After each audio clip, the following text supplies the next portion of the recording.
Para Aristóteles, justiça significa dar às pessoas o que elas merecem. Para ele, as melhores flautas devem ser dadas aos melhores flautistas, porque é para isso que as flautas boas existem, para serem bem tocadas.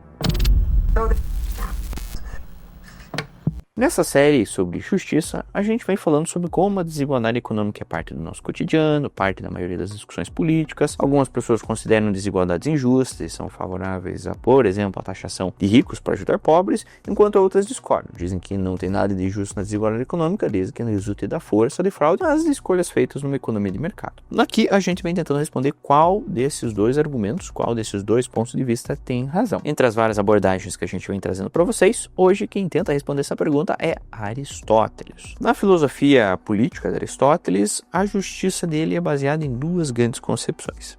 O primeiro deles é que a justiça é teleológica, o que significa que para definir o que são direitos, quais são os direitos, eu preciso saber qual que é o telos, que é a palavra grega que significa propósito, finalidade, o objetivo daquela prática social que está em discussão. E a segunda grande concepção é que a justiça é honorífica. Então, compreender o telos, a finalidade de uma determinada prática, ou discutir sobre qual seria a finalidade, significa, ainda que em parte, compreender ou discutir quais são as virtudes que essa prática deve honrar e recompensar. E Aristóteles é bem diferente de todo mundo que a gente falou até agora, porque nessas teorias mais modernas de justiça que a gente trouxe, os filósofos tentam separar as questões de equidade e direito das discussões sobre honra, virtude e mérito moral. Eles tentam, na verdade, princípios da justiça que sejam neutros para que as pessoas possam escolher e buscar os seus objetivos por conta própria. O Aristóteles não acha que a justiça possa ser neutra dessa forma. Ele acredita, na verdade, que as discussões sobre justiça sejam inevitavelmente debates sobre honra, virtude e natureza daquilo que ele chama de vida boa, que seria a vida correta, a vida justa, a vida certa. Começando. Para Aristóteles, justiça significa dar às pessoas o que elas merecem, dando a cada um o que lhe é devido. E aí começam os grandes problemas. O que cada pessoa merece? Quais são as justificativas relevantes para que essas pessoas mereçam o que mereceram? A justiça para Aristóteles, aqui nessa frase, tem dois fatores. Primeiro, as coisas. E em segundo, as pessoas a quem essas coisas são destinadas. E Aristóteles também fala o seguinte: pessoas iguais devem receber também coisas iguais. Mas aí surge outra questão difícil. Iguais? Iguais em que sentido? Pois é, como Aristóteles falou, isso depende do que está sendo distribuído e das virtudes relevantes em cada caso. Imaginemos então, por exemplo, que a gente está distribuindo flautas. Nós temos várias categorias de flauta, vários tipos. Como que nós podemos decidir, dentro da filosofia de Aristóteles, quem deve ficar com as melhores flautas? Para Aristóteles, as melhores flautas devem ir para os melhores flautistas. Para ele, a justiça tem que discriminar no sentido de diferenciar aqui, não no sentido negativo. A justiça tem que discriminar de acordo com o mérito, de acordo com a excelência relevante em cada caso. Mas cuidado, Bino, a gente pode cair numa cilada aqui. O motivo que talvez você veja para que se deem as melhores flautas para os melhores flautistas é que isso vai produzir a melhor música, proporcionando aos ouvintes a maior prazer, produzindo a maior felicidade para o maior número de pessoas. Igual o utilitarismo, né? Eu vou deixar o vídeo aqui caso você não saiba o que é utilitarismo, dá uma passada lá, o vídeo está muito bom. Mas é importante você notar que para Aristóteles, ele não vê as coisas dessa forma, ele ultrapassa essa consideração utilitarista. Para ele, as melhores flautas devem ser dadas aos melhores flautistas, porque é para isso que as flautas boas existem, para serem bem tocadas. E como o objetivo das flautas é produzir uma excelente música, somente aqueles capazes de melhor cumprir esse propósito é que devem receber os melhores instrumentos. Isso é o raciocínio teleológico, pela finalidade. E eu sei que ele parece bastante estranho, principalmente quando você fala assim, nossa, vamos pensar justiça dessa forma, mas até que tem uma certa plausibilidade. Quando a gente analisa a justiça distributiva, que a gente discute atualmente, como distribuir as coisas, nós nos preocupamos principalmente com a distribuição de renda, riquezas e oportunidades. Esse é o mote da discussão. Para Aristóteles, a coisa não era exatamente dinheiro, mas passa pela mesma ideia. Lá naquela época, ele pensava como distribuir os cargos e honrarias, né? Os cargos que mais ganhavam e as melhores honrarias, né? E principalmente se perguntar o seguinte: quem deveria ter o direito de governar? Como a autoridade política deveria ser distribuída? Lembra, isso aqui é tudo dentro de um contexto da Grécia, então uma pessoa super bem sucedida era uma pessoa que estava dentro da política. Veja, à primeira vista, a resposta para essas perguntas pode parecer bastante óbvia.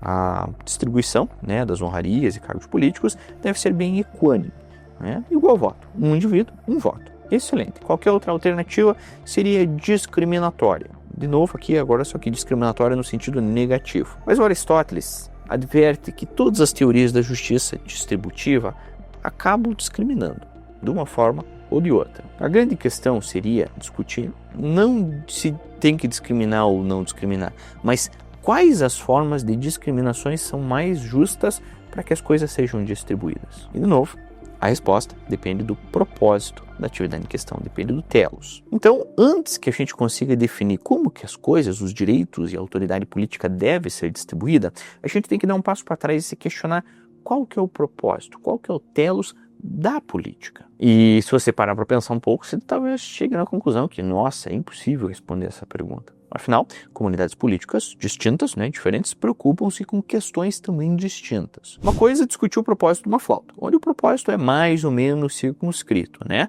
O propósito de uma flauta tem a ver com a música que ela produz. Mas será que a gente consegue realmente determinar o propósito, o objetivo de uma atividade política, seguindo o mesmo critério do telos, né, igual da flauta? Atualmente, a gente não pensa na política como uma coisa que tem uma finalidade particular, bem definida. A gente pensa como se fosse uma coisa aberta a diversas finalidades e que os cidadãos vão adotar periodicamente. Inclusive, não é por esse motivo pelo qual a gente realiza a eleição, para que pessoas possam escolher em um determinado momento os propósitos e as finalidades que eles querem atingir coletivamente. Afinal, se um momento a segurança pública é preocupação, vamos escolher então candidatos que deem prioridade para a segurança pública.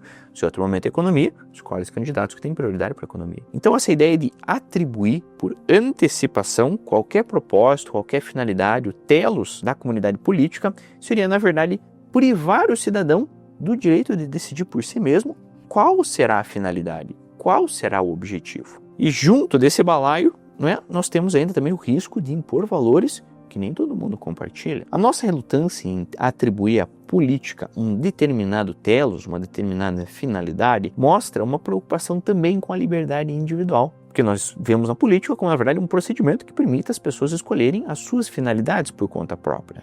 Então, eu estabelecer uma finalidade antes, a priori, eu, na verdade, estou limitando o poder de escolha dessas pessoas, limitando a liberdade individual delas. Pois é, mas Aristóteles pensa diferente de tudo isso que eu falei para você. Para Aristóteles, o propósito da política não é criar uma estrutura de direitos neutra em relação à finalidade da política. Na verdade, a finalidade é formar bons cidadãos e cultivar um bom caráter. Complicado, né? E parece ter até uma resposta meio inocente. Mas vamos tentar analisar um pouco o que ele fala. Eu vou trazer aqui um trechinho, uma frase que é do Aristóteles mesmo, do livro dele.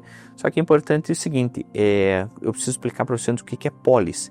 Polis é uma cidade-estado grega, é uma unidade administrativa. Naquela época, as cidades eram cidades-estados, eram unidades administrativas independentes. Então, toda vez que eu falo polis aqui, apesar de se referir a cidade-estado, eu quero que você entenda como associação política, que é um outro termo que ele usa que eu acho que vai ficar mais fácil para a gente entender, afinal a gente não tem mais polis hoje em dia. É isso aí, editor, põe aí.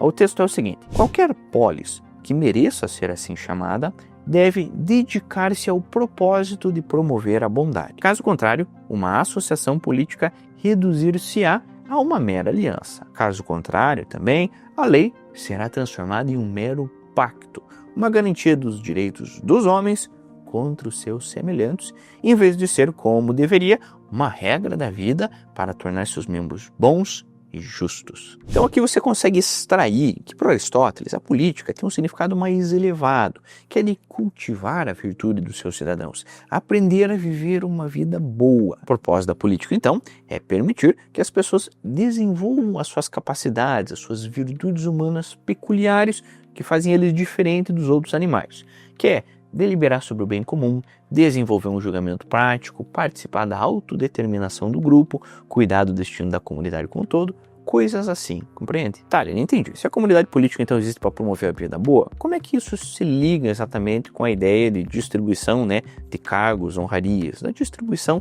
das oportunidades? Assim como acontece com as flautas, vai acontecer aqui na política. Nas palavras do Aristóteles, aqueles que mais contribuem, para uma associação desse gênero, uma associação política, são aquelas pessoas que se destacam na virtude cívica, os que melhor deliberam sobre o bem comum, aqueles que demonstram a maior excelência cívica, que não são os mais abastados ou os mais numerosos, mais bonitos.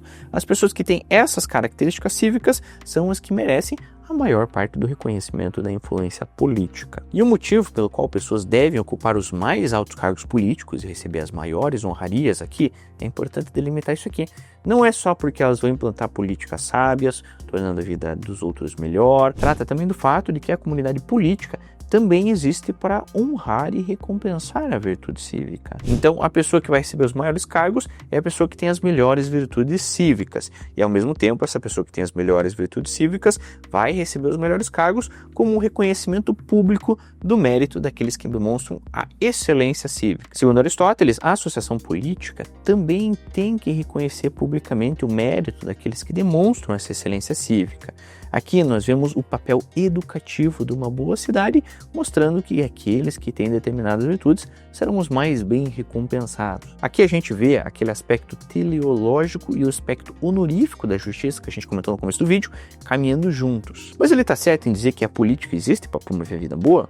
Eu sei que quando você escuta isso, dói um pouco seus ouvidos, parece bem controverso. Hoje, nós não vemos a política dessa forma. Para nós é um mal necessário e não uma característica essencial daquilo que é uma vida boa. Quando você pensa em política, você pensa em concessões mútuas, fingimento, interesse, corrupção. Não é essa coisa linda e maravilhosa. E até quando a gente olha sobre o ponto de vista teleológico, os usos idealísticos da política também não são finalidades, Se você perceber a política como um instrumento de justiça social, uma forma de transformar o mundo num lugar melhor, coisas assim, você vê que a política, na verdade, é um meio, um instrumento para atingir uma finalidade, não um fim em si. Então, ser um político, na verdade, é uma profissão como qualquer outra, como um médico, como um gari, não é um aspecto essencial do bem humano. Então, Aristóteles, ele está certo em acreditar que participar da política é, de certa forma, essencial para alcançar uma vida boa? Por que nós não poderíamos, por exemplo, viver perfeitamente bem e de forma virtuosa sem a política? Para Aristóteles, a resposta está na nossa natureza,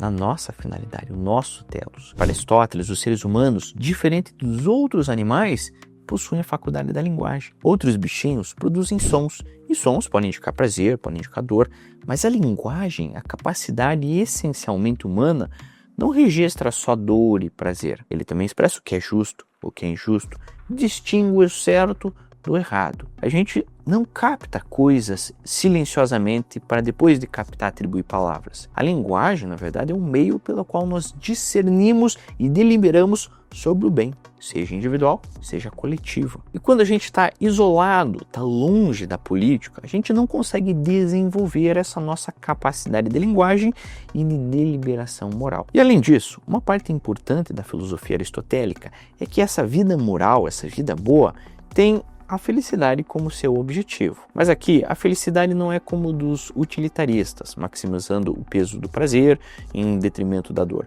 O indivíduo ele é virtuoso quando ele sente prazer ou dor pelas coisas certas. Se alguém sente prazer em assistir a luta de cães, por exemplo, as pessoas consideram isso um vício a ser superado e não uma fonte de felicidade ou uma virtude. Para Aristóteles, a felicidade aqui não consiste em agregar esses prazeres e sofrimentos, mas alinhar eles para que a gente possa usufruir das coisas nobres e sofrer com as coisas reais.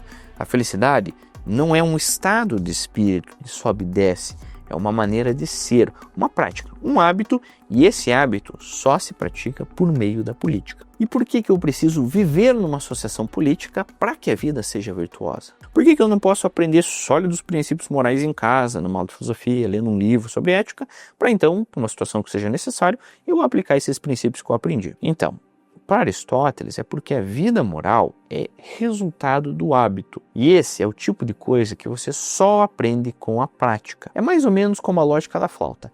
Ninguém aprende a tocar uma flauta ou qualquer outro instrumento só lendo um livro ou assistindo aulas. Você precisa praticar o instrumento. E é a mesma coisa com as virtudes. Nós nos tornamos virtuosos quando praticamos ações virtuosas. Nos tornamos justos quando praticamos ações justas, comedidos quando praticamos ações comedidas e corajosos quando praticamos ações corajosas. Então, se a virtude moral que nos leva à vida boa é uma coisa que a gente aprende com a prática, nós temos, de alguma forma, desenvolver primeiro os hábitos corretos que vão nos levar a esse aprimoramento. E é aqui que a coisa fica interessante. Para Aristóteles, esse é o princípio primordial da legislação. A lei tem que cultivar hábitos que façam de nós indivíduos de bom caráter. Nas palavras de Aristóteles, os legisladores tornam os cidadãos bons ao incutir-lhes bons hábitos. E é isso que todo legislador deseja. Aqueles que não o fazem não atingem o seu objetivo. E é aí que uma boa Constituição difere de uma ruim. O que a gente percebe aqui é que para Aristóteles, a política não é só um ofício como qualquer outro, um trabalho como qualquer outro. É uma atividade essencial para a vida boa. Todos devem praticá-la. Primeiro, porque as leis induzem bons hábitos, formando bom caráter e também nos colocam no caminho da virtude cívica. E em segundo lugar, a vida cidadã nos permite também exercitar capacidades de deliberação e sabedoria prática que de uma outra forma iam ficar adormecidos e a gente não seria mais do que meros animais lutando entre si. É uma forma bastante interessante de pensar a justiça como uma finalidade, como um telos, diferentemente de todo mundo que eu trouxe aqui. Mas eu quero saber de você o que você pensa. A filosofia aristotélica ela é bem complexa, ao mesmo tempo que parece ter uma certa ingenuidade. Mas, assim, muita gente tenta trazer ela como talvez uma das versões da justiça, né? Um dos pensamentos filosóficos talvez mais aplicáveis ao nosso tempo. Mas eu não sei. Eu queria saber de você o que você acha. É bastante complicado. Então, se você tiver alguma dúvida, não esquece de deixar aqui. E se você se interessou pelo tema, comenta aqui embaixo que eu faço um outro vídeo, talvez deixando um pouco mais claro ou explicando alguma outra coisa. Se você gostou desse vídeo, não esquece de deixar o like. Se você amou o vídeo, não esquece de se inscrever e ativar o sininho para ficar atualizado de tudo que está saindo no canal. Se você gostou de temas como esse, eu vou deixar o vídeo aqui sobre justiça com equidade, que está muito bom. Mas caso você queira um tema um pouco mais árduo, eu vou deixar o vídeo aqui sobre a explicação da sua sensação de que o tempo está passando mais rápido. Muito obrigado por toda a sua atenção. Eu estou te esperando no próximo vídeo. Tchau, tchau.